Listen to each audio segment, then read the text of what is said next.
¿Cómo amaneciste? Bien, me dijiste que te llamara a las 6 y no te habías conectado.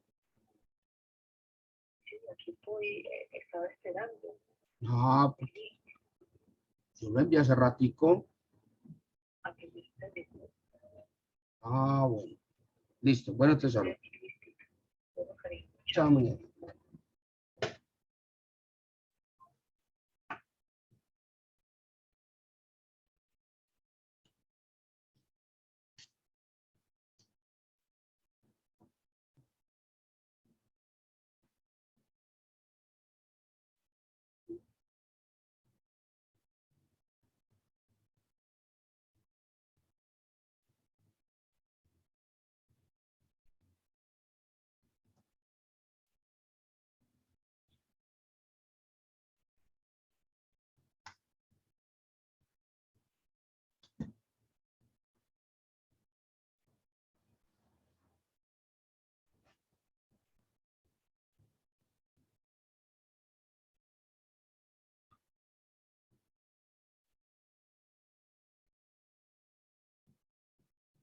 Hola, Liz.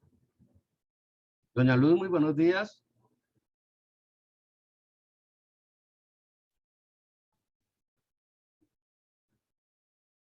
Continuando con el desarrollo de nuestra temática sobre el tema de la salvación. Pero buenos días. Doña Luz, muy buenos días.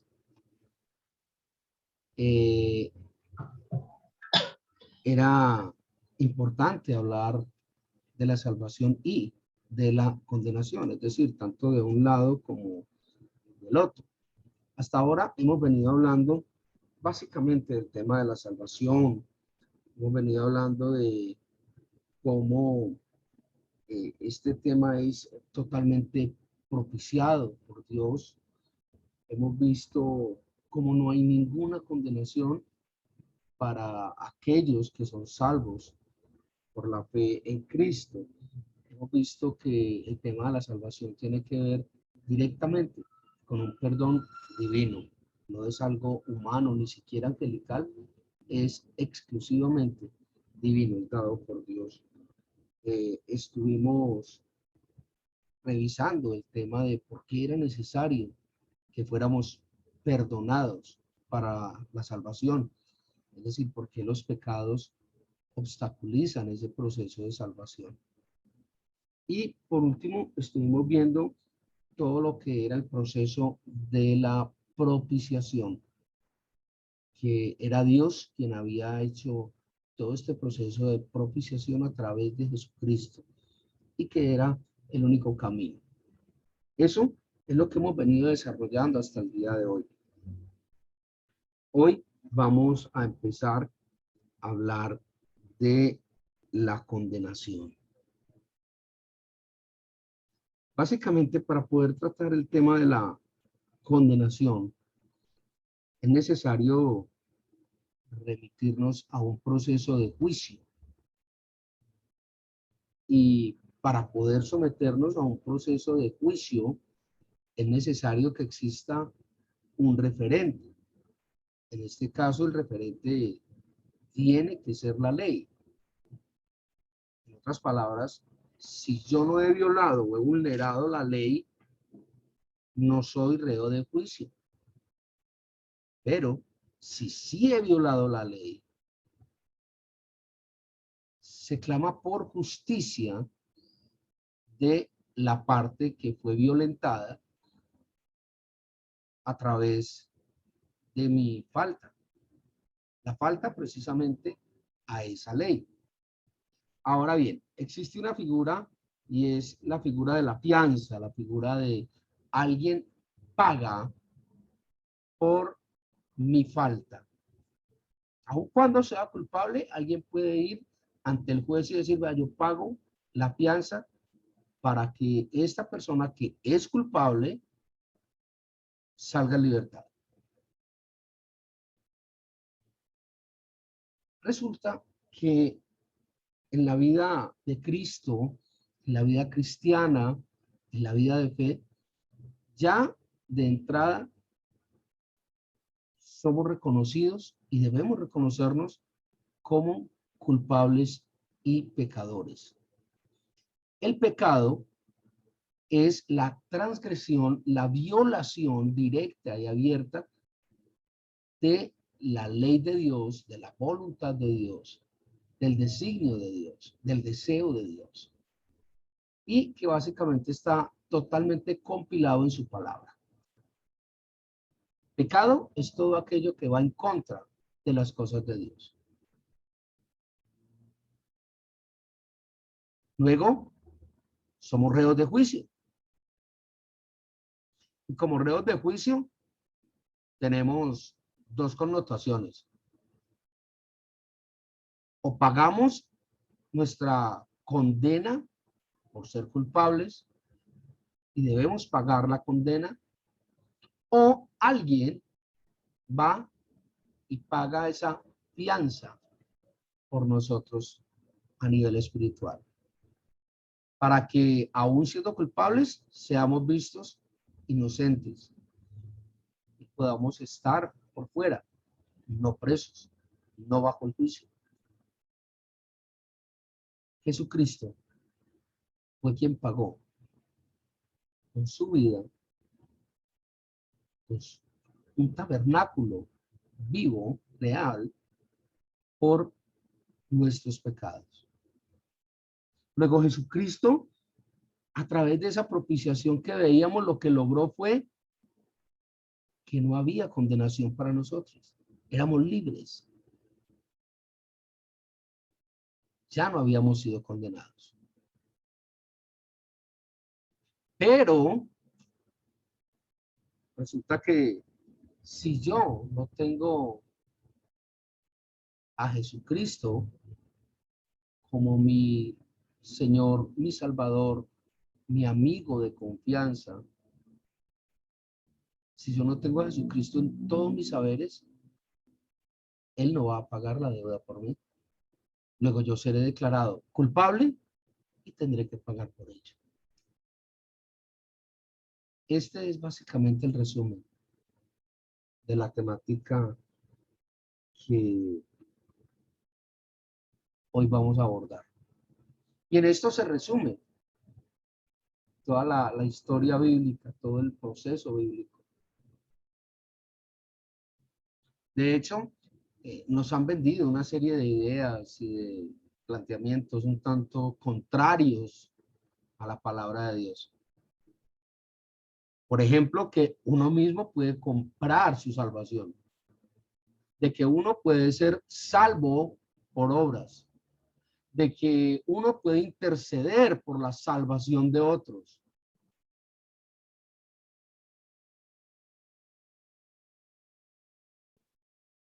Simplemente esto no es bíblico, no está dentro de la palabra de Dios. Y cuando hablamos de la palabra de Dios, entonces nos remitimos que esa palabra de Dios, bien sea en una Biblia católica romana o en una Biblia de origen protestante o evangélico, es decir, tenga 72 o 66 libros, el planteamiento es idéntico. La salvación viene única y exclusivamente a través de Jesucristo, no más. Únicamente. No hay forma de que alcancemos esta salvación o de pagar nuestra propia fianza. No es posible. Y es por esto que si no somos capaces de salir a nuestra propia defensa, si no es a través de Cristo que logramos esa salvación, ese perdón, sino estamos en Él, Él no pagará la fianza de nuestro pecado. Él no pagará por nosotros, luego seremos reos de juicio condenados. Miremos qué dice la palabra de Dios. Vamos inicialmente al Evangelio, a la palabra de Dios en el Evangelio de Juan, o según Juan, capítulo 3, versículo 19. Juan 3:19. Juan 3:19 en la versión Reina Valera dice: y esta es la condenación, que la luz vino al mundo y los hombres amaron más las tinieblas que la luz, porque sus obras eran malas.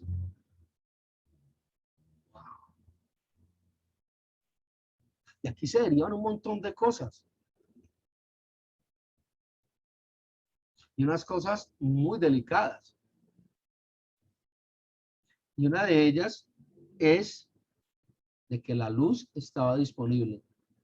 Yo soy la luz, el camino, la verdad y la vida. Dice Jesucristo. La luz estaba allí. La luz está aquí. Dice la palabra en el libro de los Salmos: tu palabra es lumbrera a mis pies. Es luz de caminar. Y el hombre la ignoró. ¿Por qué? Porque prefirió lo malo a lo bueno. Primera conclusión importante. Segundo, dice que esto ocurre porque el hombre era o hacía obras malas. Entonces de allí se derivó algo muy importante. Habíamos visto anteriormente que la salvación era por fe, no por obras. Entonces aquí cae un dilema muy importante, y es que las obras no nos salvan, pero sí nos condenan. Las obras, lo que hacemos, es lo que nos condena. Ah, pero es que yo no mato a nadie, yo no le robo a nadie, yo soy bueno. Resulta que la palabra de Dios dice otra cosa tan distinta. Dice algo tan diferente. Dice que el solo hecho de pensar en el deseo, de pensar con deseo en un hombre o en una mujer, ya hemos fornicado con ella en nuestro corazón.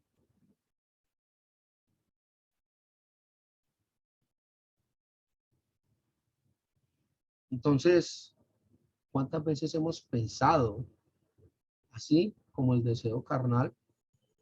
Hemos pensado en otras cosas que bien sabemos no son precisamente santas. ¿Cuántas veces hemos sentido celos, envidias? Nos hemos envuelto en discusiones. ¿Cuántas veces hemos ignorado deliberadamente la palabra de Dios? ¿Cuántas veces hemos puesto nuestros pies presurosos al pecado? Ah, es que Dios es amor. Todos somos hijos de Dios. La palabra es tan clara cuando dice que nosotros somos hechos, facultados, coherederos con Cristo. Dice la palabra, nos dio la potestad de ser llamados hijos de Dios. O sea, es un regalo que Dios nos da. Y también si revisamos en Juan dice, vosotros sois de vuestro padre el diablo. Porque las obras del diablo hacéis. Luego no todos somos hijos de Dios. Todos somos criaturas de Dios. Pero no todos somos hijos de Dios. Y sí, es cierto. Dios es amor. Y eso es precisamente lo que no nos explican en las congregaciones. Y ese es precisamente el gran engaño que nos quieren vender. Y es que Dios es amor y que Dios está allí como el genio de la botella. Yo pido, tú me das, pedí, se os dará, ¿no? Y resulta que Dios también es justo. El Dios del Antiguo Testamento, ese Dios celoso, ese Dios que no puede estar donde está el pecado, ese Dios es exactamente el mismo Dios que mandó a su Hijo en el Nuevo Testamento para que muriera por nosotros. Ese Dios fue el que precisamente nos provió, nos dio la propiciación, precisamente para que no nos perdiéramos. ¿Dios es amor? Claro que sí. ¿Dios es justo? Por supuesto. No podemos olvidar eso. Dios es amor, pero Dios también es justo. Y la palabra dice que Dios no cambia. Es el mismo ayer, hoy y siempre. Y lo que condenó al pueblo de Israel fue la idolatría. Algo muy similar a lo que pasa hoy en día. Ya hoy no adoramos vellocinos de oro. Ya hoy tenemos muchos otros dioses. Es más, decimos creer en Dios y sin embargo robamos, asesinamos, matamos. Hasta bendecimos fusiles para los ejércitos en nombre de Dios.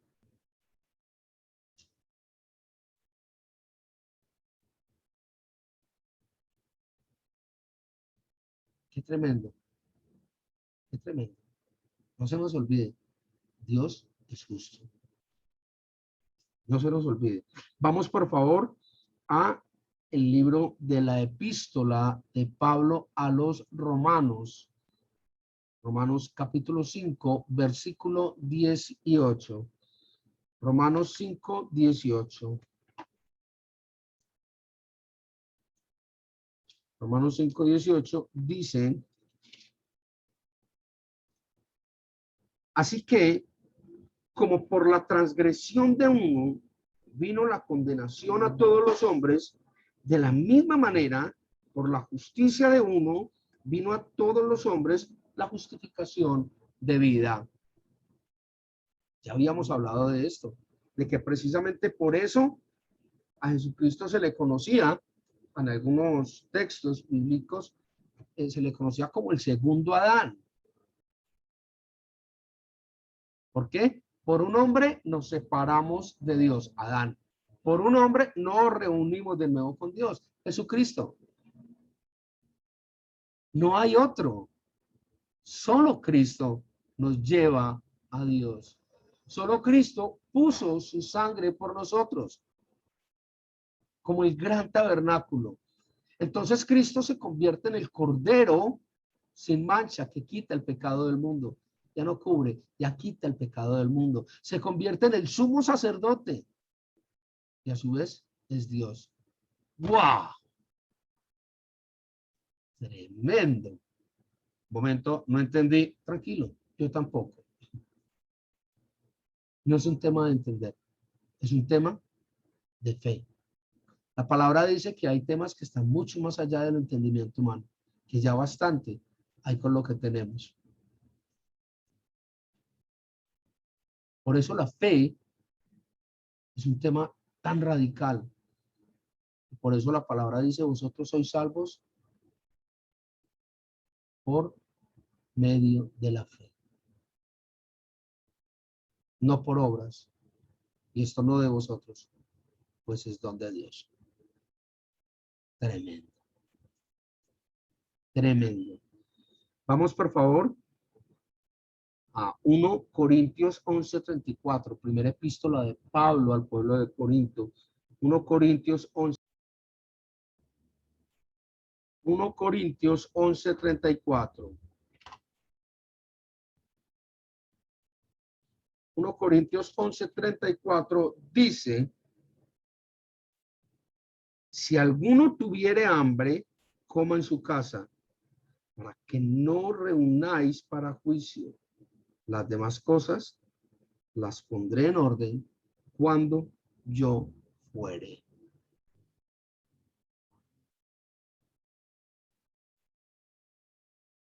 Aquí surge también una serie de cosas, elementos valiosísimos. Si alguno tuviera necesidad espiritual de Dios, hágalo tal y como Mateo nos lo enseñaba. Entre en su aposento, entre en su casa, ore, hable con Dios. Y por A o por B, No se preocupe. Cristo, Dios, va a venir a ajustar cuentas. Con usted, conmigo, con todos. ¿Cuándo? A su regreso. Ah, pero es que yo no sé cuándo regresa. Precisamente, como no sabemos cuándo va a regresar, debemos estar siempre preparados. Por Él, para Él. Qué fuerte, qué tremendo. Para que no reunáis para juicio.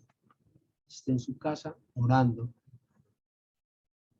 Para que no esté en la calle desocupado, expuesto a las obras que llevan al juicio. Ha sido más claro. Escrito está. Vamos, por favor, a 1 Timoteo 3:6.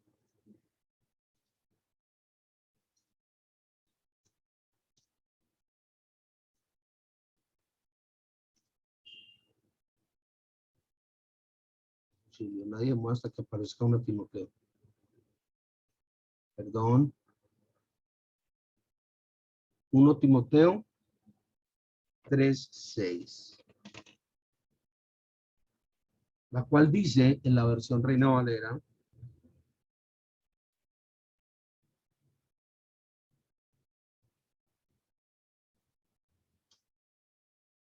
está hablando de los requisitos para ser obispo, es decir, para pertenecer a ese clérigo divino.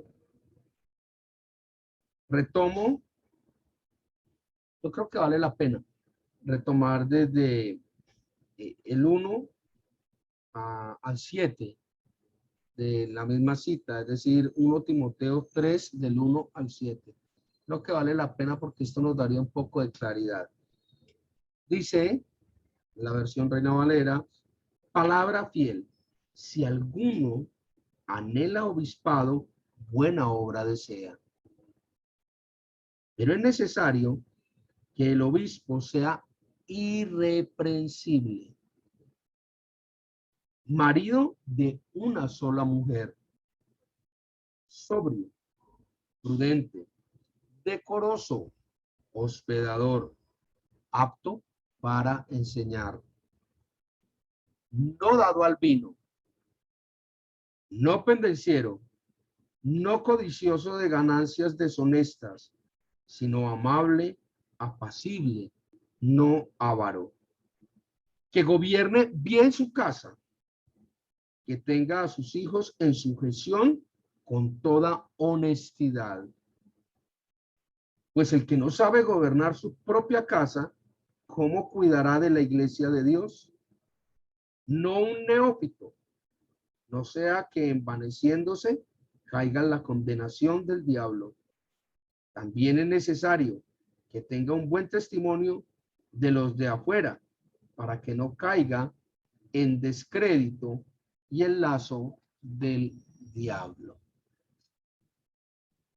A ratos me sabrán perdonar. Parece que estuviera describiendo la cultura antioqueña, ¿no?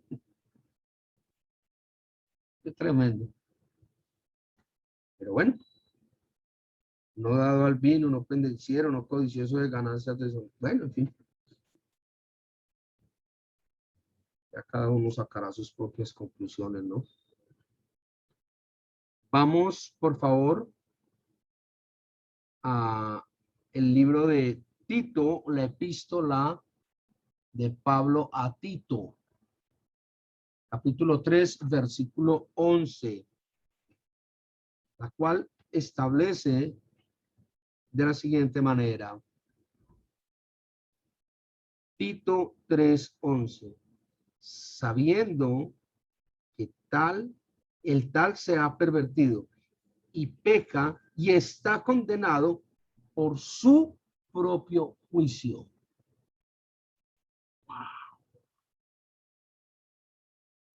Tito 3 habla todo el proceso de la justificación por la gracia. Pero de igual manera establece, si no quiero la gracia, y es con lo que hacíamos la introducción hoy, entonces estás bajo el juicio, bajo la ley. Así de simple. Al hombre que cause divisiones después de una y otra amonestación, deséchalo, sabiendo que el tal se ha pervertido y peca y está condenado por su propio juicio. No sé por qué no puedo evitar pensar en los políticos y en las redes sociales, ¿no?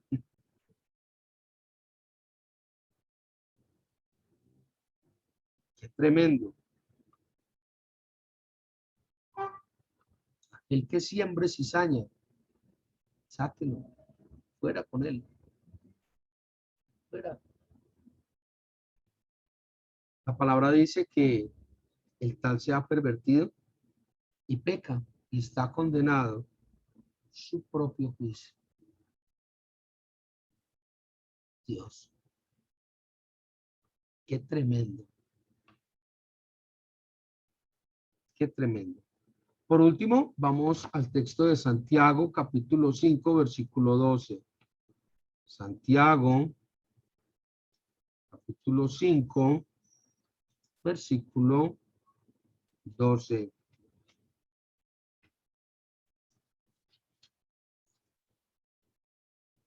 El cual dice, pero sobre todo, hermanos míos, o sea, es un comunicado dirigido a todos aquellos que somos hermanos en Cristo, en la fe. Hermanos míos, no juréis ni por el cielo, ni por la tierra, ni por ningún otro juramento, sino que vuestro sí sea sí, y vuestro no sea no, para que no caigáis en condenación.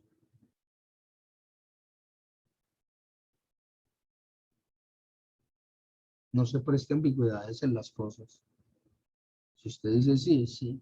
Si usted dice no, es no. Yo creo que hay un momento en la vida de todas las personas donde uno necesita regalarse a sí mismo el sí y el no. Y más allá de que uno se lo regale o no, manténgalo. Honre su palabra a través de lo que usted dice. Usted no necesita afirmar, usted no necesita prometer, usted no necesita empeñar, usted no necesita dejar garantías. Que tú sí sea sí, que tú no sea no. Mire qué tremendo.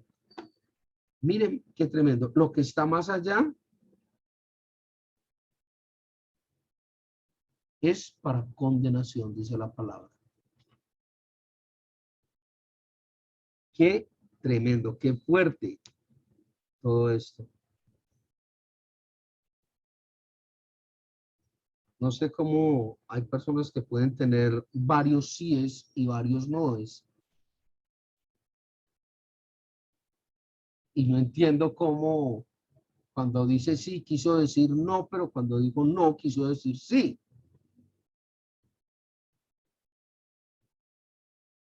Cuando decimos al son que me toquen, bailo. Y no me refiero a la confrontación que hace la vida con nosotros a diario. Me refiero a que uno tiene que ser persona de una sola palabra. Ya que los demás le crean o no, ese es otro tema. Ese es otro punto. Pero si usted dice sí, si dice no, es... Qué triste que en la justicia humana tengamos que llegar al punto de tener que probar todo. A Dios no hay que probarle nada. Dios todo lo conoce. Todo. Yo creo que nuestra reflexión de hoy es totalmente fuerte, además de clara, además de contundente. Y es quienes a pesar de este tiempo, quienes a pesar de este momento histórico que estamos viviendo, estamos condenados. Y quienes realmente estamos bajo salvación. Quienes hemos tomado ese pacto sagrado con Cristo y a través de Cristo. Y quienes aún estamos bregando a pagar nuestra propia fianza espiritual. La invitación que les hago, inspirado en la palabra de Dios, es la misma que siempre les he hecho. Revisemos, revisémonos, revisemos el medio, en dónde nos estamos moviendo, con quién nos estamos moviendo, qué es lo que está entrando en nuestra mente, qué es lo que percibimos a través de nuestros sentidos.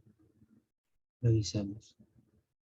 Y lo más importante, como dice el salmista, revísame, Señor, evalúame, hazme consciente de mis faltas, dame fortaleza para enfrentarlas, dame valor para cambiarlas, dame dominio propio para no caer una y otra vez en ese círculo vicioso del pecado.